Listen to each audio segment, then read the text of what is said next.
नवरात्रि चल रही है। मान लो कर्जा बहुत ज्यादा मात्रा में हो गया हो,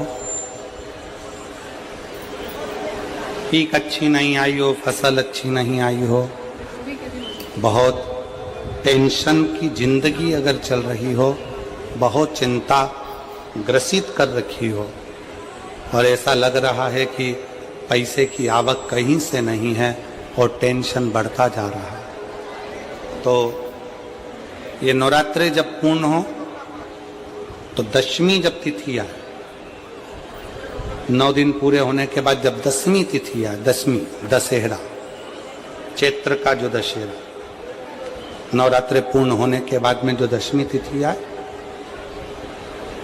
समी के पत्ते 5 दुर्वा, 5 बेलपत्र, भगवान शंकर के मंदिर में 1 शमी का पत्ता, 1 दुर्वा, 1 बेलपत्र, भगवान शंकर से अपनी कामना करके, अपना गोत्र बोलकर शंकर भगवान के शिवलिंग पर समर्पित करें। फिर दूसरा पत्ता, दूसरा शमी पत्ता, दूसरी दुर्वा, फिर शिव जी पे समर्पित करें। 5 पत्ते शमी के, 5 दुर्वा, 5 बेलपत्र, जो विजयदशमी चैत्र महीने की रहेगी, चैत्र महीने की जो दसवीं तिथि रहे नवरात्रि के बाद की, समर्पित कर कर 1 लोटा जल 3 बार शंकर जी को उसी जल से 3 बार समर्पित करें। अपनी कामना कर कर चढ़े हुए जल का भाग थोड़ा सा लेकर आए, घर के दरवाजे पर, व्यापार के स्थान पर उसका सिंचन करें और हृदय से बाबा से प्रार्थना करें, बाबा तेरे भरोसे हैं, बहुत चिंता है, बहुत टेंशन है, कर्जा बहुत है, दुख बहुत है, व्यापार चल नहीं रहा, तुझे संभालिए। हमारा विश्वास कहता है 3 महीने के अंदर जहां भी कथा होगी वहां आपका खुद का पत्र आकर आप लिखकर भेजोगे कि मेरे बाबा ने मेरा हाथ पकड़ लिया, मेरे शिव ने साथ दिया।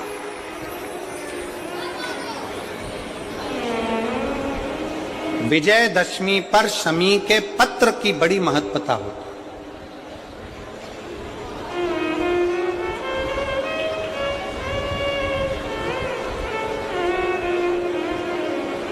और नवरात्रि के बाद में जो विजयदशमी आती है, उस दशमी की बड़ी महत्वता होती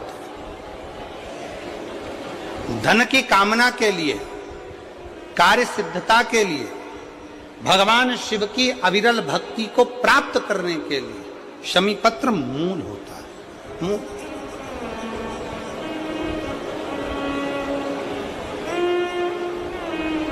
और हम तो बिल्कुल कहेंगे शहादा वालों से भी, और जितने आस्था चैनल पर कथा सुन रहे हैं, जितने टीवी पर कथा सुन रहे हैं, मोबाइल पर कथा सुन रहे हैं, कि कभी कभी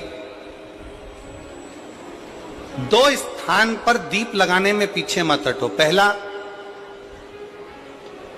बेलपत्री के वृक्ष के नीचे। दूसरा, कहीं मौका लग जाए तो शमी के वृक्ष के नीचे भी कभी कभी अपनी कामना के लिए बाबा से प्रार्थना कर कर कि बहुत कर्जे में लदालूम हूं, बहुत तकलीफ चल रही है, तो बेलपत्री के वृक्ष के नीचे भी दिया लगाओ और शमी के पेड़ के नीचे भी दिया लगाओ। कभी कभी बाबा से प्रार्थना, फल मिलता। समय आया, ब्रह्मा जी को बड़ का पेड़ बना दिया, बट वृक्ष, ब्रह्मा जी के शीश को बट वृक्ष बना दिया, बट वृक्ष।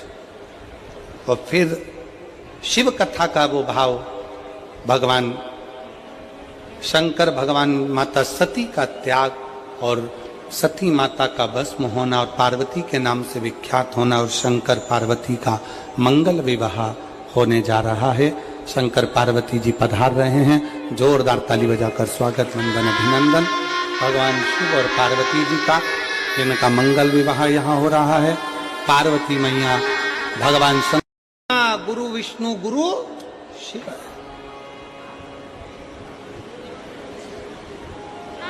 अब कहने वाले ने तो लिख दिया, इसको समझने वाला कैसे समझेगा?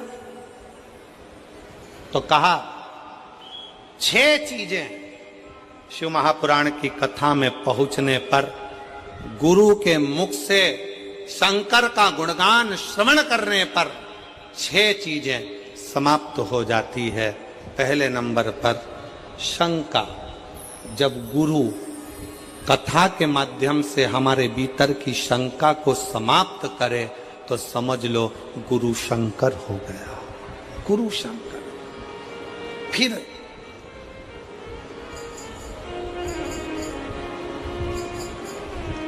गुरु शिव महापुराण की कथा के माध्यम से आपके भीतर के मोह को भंग करे तो समझ लो कि गुरु मोहन हो गया,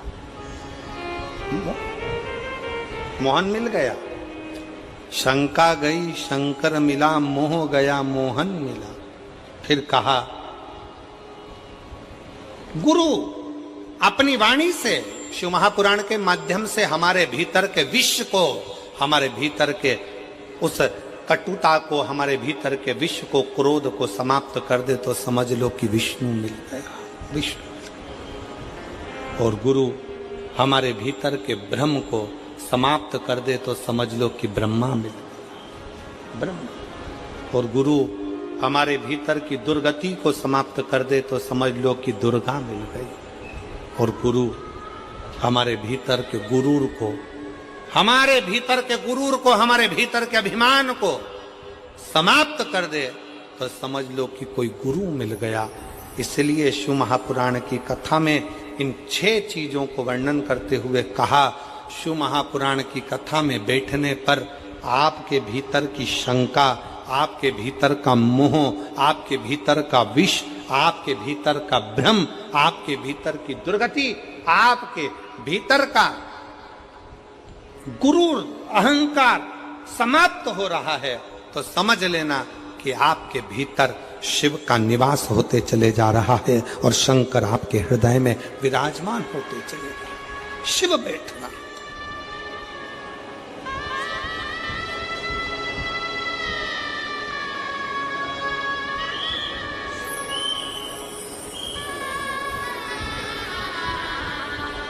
एक अभिमत्ता आपके भीतर से चली जाए, अभिमान चला जाए, अहंकार चला जाए। आज कितनी खुशी की बात है, यहां पर जितनी मेरी जीजियां बैठी हैं, मैं सोफे वालों की तो बात नहीं कर रहा हूं, मैं तो यहां जो जमीन पर जो लोग बैठे हैं मैं इनकी बात कर रहा हूं।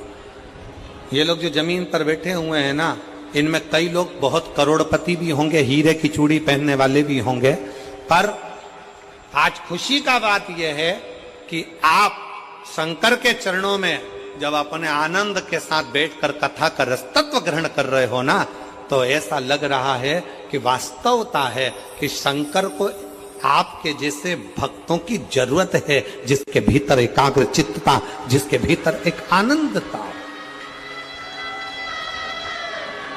बैठा है।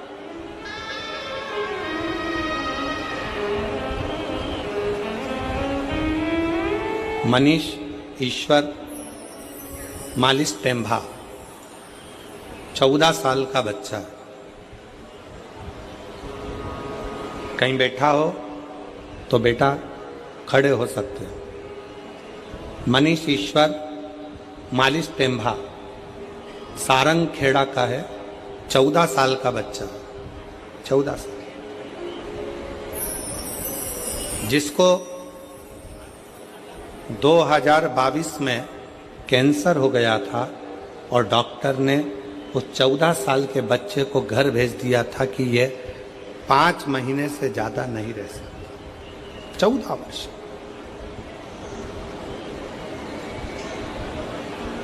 दो 2022 में कैंसर हुआ, 5 महीने से ज्यादा यह नहीं रह सकता। बच्चे का फोटो देखिए, अगर बच्चा यहां बैठा हो, मनीष ईश्वर मालिश टेम्भा, उम्र 14 साल, सारंग खेड़ा का निवासी है। बच्चे का फोटो आप लोग एलईडी पर देखिएगा, इस बच्चे के फोटो को देखिएगा, क्लोज कर कर थोड़ा सा दिखाइएगा। 14 साल का। और 2022 में इसको कैंसर की बीमारी हुई। 2022 5 महीने डॉक्टर ने कहा कि यह 5 महीने से ज्यादा नहीं रह पाएगा, इसको घर ले जाओ। सारा इलाज करवाया गया, सारा इलाज।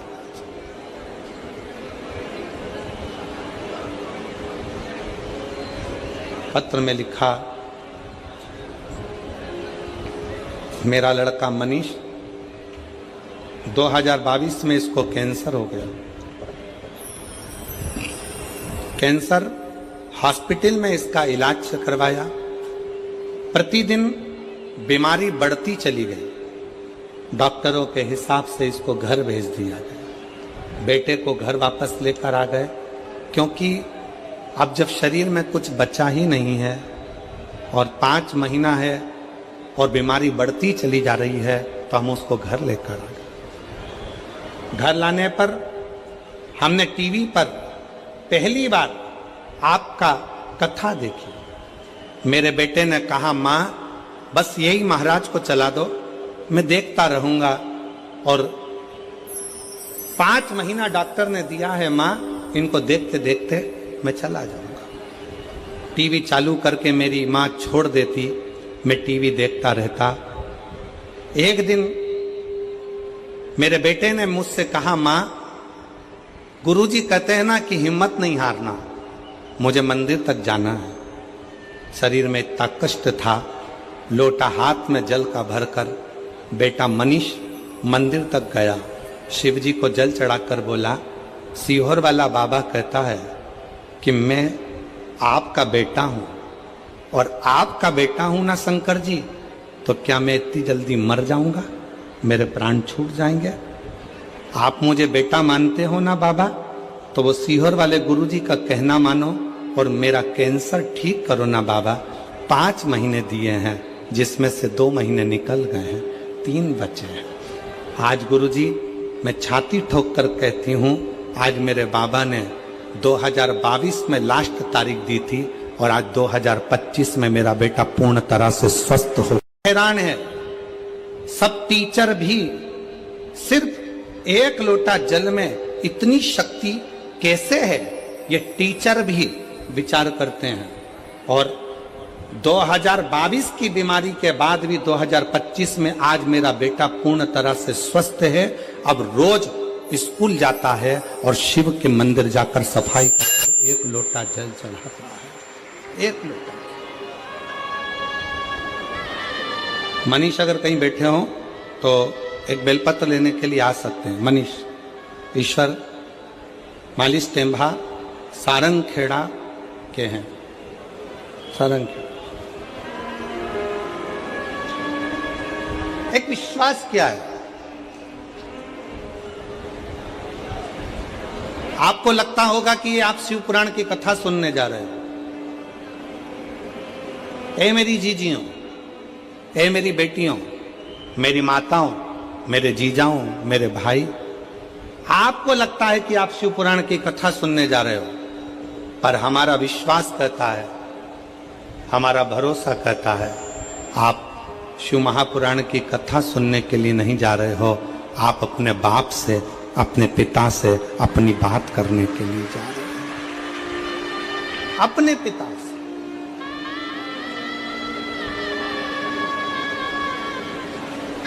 जो लड़का पलंग पे से नहीं उठ सकता, जो लड़का पलंग पर पड़ा रहेगा डॉक्टर के हिसाब से, जो उठ नहीं सकता, वो अपनी माँ से कहता है कि महाराज की कथा चला दो, मुझे सुनना है और चलने दो।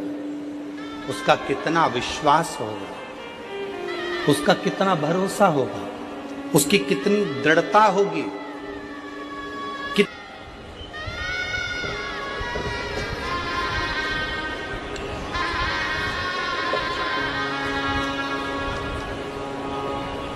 दक्षता, दक्षता सोम संभोज सोमजी जाधव। पत्र में जरा पढ़ लो, हमको सुनाओ क्या लिखा है। दक्षता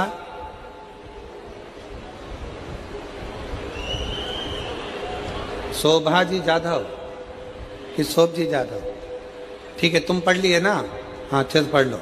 मेरा मोबाइल नंबर ये है, सावखेड़ा तहसील शाहदा का रहने वाला हूँ। कहीं बैठे हो, दक्षता सोमभाजी जाधव। मोबाइल नंबर ये है, कहीं बैठे हों तो हाथ हिला सकते हैं, और अगर कहीं बैठे हों तो बेलपत्र लेने के लिए आ सकते हैं।